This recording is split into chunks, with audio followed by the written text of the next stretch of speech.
Hey guys, so the sound quality in one of the earlier videos that I recorded was really crappy, and what I was trying to do is get a good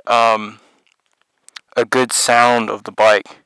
So what I'm going to do now is put up the sensitivity on my drift for this video and try to get a good sound.